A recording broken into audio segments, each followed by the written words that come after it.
Jack Hanma gumamit na ng pinagbabawal na droga. Kosho Shinogi ay naghahanda na para dito sa kanilang laban ni Jack Hanma. Pero bago natin simulan ang lahat ng yan, ay pakipindot muna etong follow at subscribe button para na rin sa pag-unlad dito sa ating munting channel.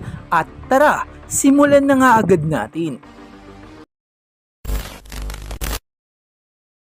So bago nga natin simulan ng lahat ay onting recap muna tayo dito sa ating previous chapter na chapter 8 kung saan dito nga natin nakita etong appreciation neto ni Yujiro Hanma dito sa kanyang panganay na anak na si Jack Hanma. At agad naman yung kinagulat neto ni Jack Hanma dahil nga sa mga sinabi neto ni Yujiro. At sa gulat nga ni Jack Hanma ay napahinto na lang ito at napasabi ito nga daw ang unang beses na puriin siya netong kanyang ama na si Yujiro Hanma. At dun nga nagtatapos etong chapter 8 ng Baki Reien. Kaya naman tumungo na nga tayo dito sa ating i-review na chapter 9 at 10. So simulan nga natin dito sa chapter 9 na may pamagat nga na Make It Back at ang cover nga nito ay etong si Baki Hanma. At dito nga sa first panel ay kagad ngang pinakita etong si Kosho Shinogi kung saan nagtitraining nga ito sa isang gym at nandito nga rin ang kanyang kapatid na si Kureha. At habang nagtitraining nga dito etong si Kosho, etong kanyang kapatid ay pinapanood lang siya at napasabi na nga lang dito etong si Kosho ang katawan at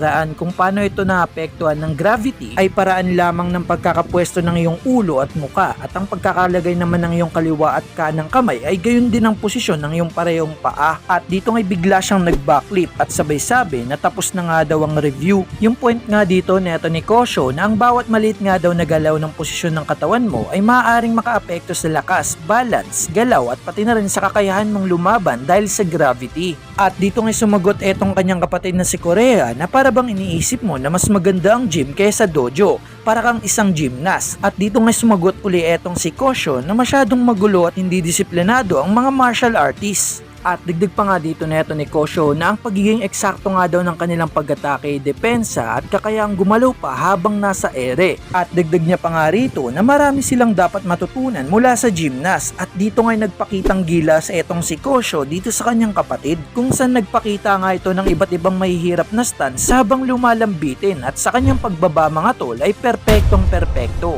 At napasabi na nga lang dito etong si Kureha na Kosho at maya maya pa ay biglang tinaas neto ni Kosho ang kanyang kamay at sabay-sabi na ang kalaban niya nga daw bukas. At nagulat nga dito etong si Kureha at sabay-sabi nga ni Kosho, hindi siya atleta o martial artist, isa siyang mabangis na halimaw na may taglay na matalas na kaisipan. At dito ngay nakangiting sinabi ni Kureha na sa tingin ko pareho lang tayo ng iniisip no. Samantalang etong si Kosho ay nakatayo nga lang rito at sabay dagdag pa nga ng kapatid niya na si Kureha na ang halaga ng isang kalaban tulad ni Jack ay nakasalalay sa panganib na dala niya. O sa madaling salita mga tol, mapanganib nga na kalaban etong si Jack Hanma. At dito ngay seryoso sinabi ni Kureha, basta bumalik ka Kosho. At dagdag niya pa nga rito, basta bumalik ka lang ng buhay, magagamot kita ng walang problema. Yan nga mga sinabi o binanggit ng kanyang nakatatandang kapatid na si Kureha Shinogi. Sabay seryoso nga rin sumagot dito etong si Kosho na babalik nga daw siya na walang galos. At dito ngay ngumiti ang kanyang nakakatandang kapatid at sabay sabi na alam kong may sasabihin kang ganyan. At dito nga mga tuloy pinakita etong Tokyo Dome at lumipat nga ang scene dito sa bahay naman neto ni Tokugawa.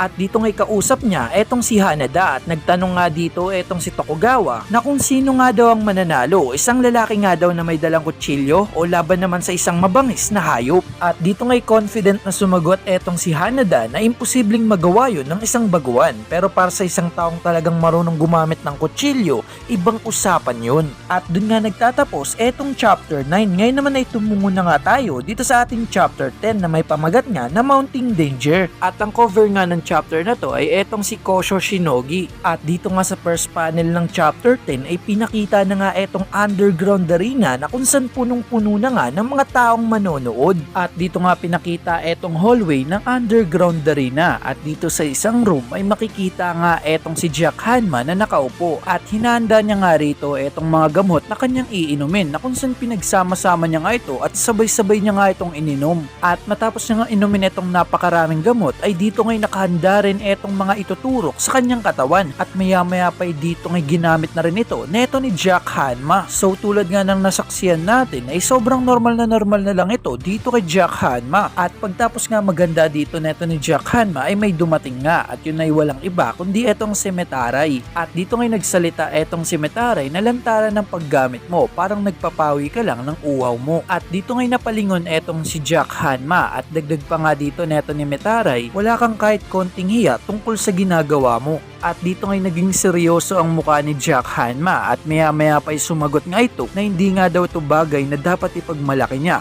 At dagdag pa nga dito neto ni Jack Hanma na ang karne, gulay at pati na rin ang vitamins ay pare-pareho lang para sa kanya. At kung may isang bagay nga daw na magpapalakas sa kanya ay gagamitin niya nga daw to kagad. At dahil nga sa mga sinabi na to neto ni Jack Hanma ay bigla ngang umiti dito etong si Metaray at sabay tanong sa kanya na paano kung sa huli ikasira mo ito. At dito ngay seryosong sumagot etong si Jack Hanma kung makakaraos nga daw siya ngayong gabi ay okay lang. Kumbaga nga mga tol ay wala nang pakialam etong si Jack Hanma kung ano pa ang pwede mangyari sa kanya sa hinaharap basta matapos nga lang ang gabi na ito.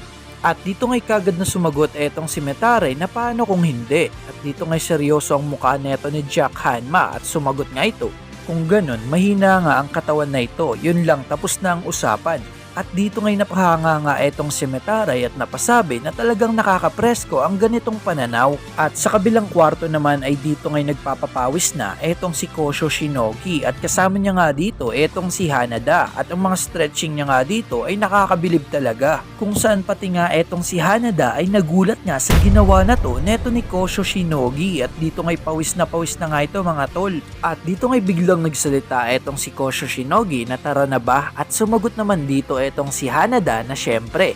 At dito na nga lumipat ang scene sa underground arena. At dito nga rin pinakita kung saan etong si Baki Hanma ang ating bida ay kasama nga sa mga manonood o inaabangan nga etong laban ng kanyang kuya na si Jack Hanma. At dito nga rin mga tol ay pinakita nga rin etong si Tokugawa at pati na rin etong si Kaoru Hanayama at pati na rin sa taas ay dito ngay nanonood etong si Shibukawa, Katsumi at Dopo Orochi. At dito na nga pinakita etong hallway na papasok dito sa underground arena at doon na nga nagtatapos etong chapter 10 ng Baki Reihen. So abangan nyo nga etong susunod natin na i-review ng chapter 11 and 12 at dito na nga magaganap ang laban ni Jack Hanma at neto ni Kosho Shinogi. Pero ang kapansin-pansin talaga dito sa na-review natin ay itong mga sinagot neto ni Jack Hanma dito kay Metaray, kung saan pinakita na naman sa atin neto ni Mr. Tagaki kung ano nga bang meron kay Jack Hanma at wala ang ibang fighter. At yun ngang sobrang tinding focus at determinasyon manalo sa isang laban. Kaya naman sana'y abangan nyo nga etong susunod natin na upload. So sana nga'y nagustuhan nyo etong video natin na ito at syempre bago tayo magtapos mga tol ay shoutout muna sa kanila.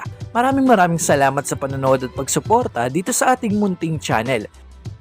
At sana nga'y maabot natin etong 100k subscriber ngayong taon at yan nga ang ating goal at sana'y matulungan nyo ako dyan.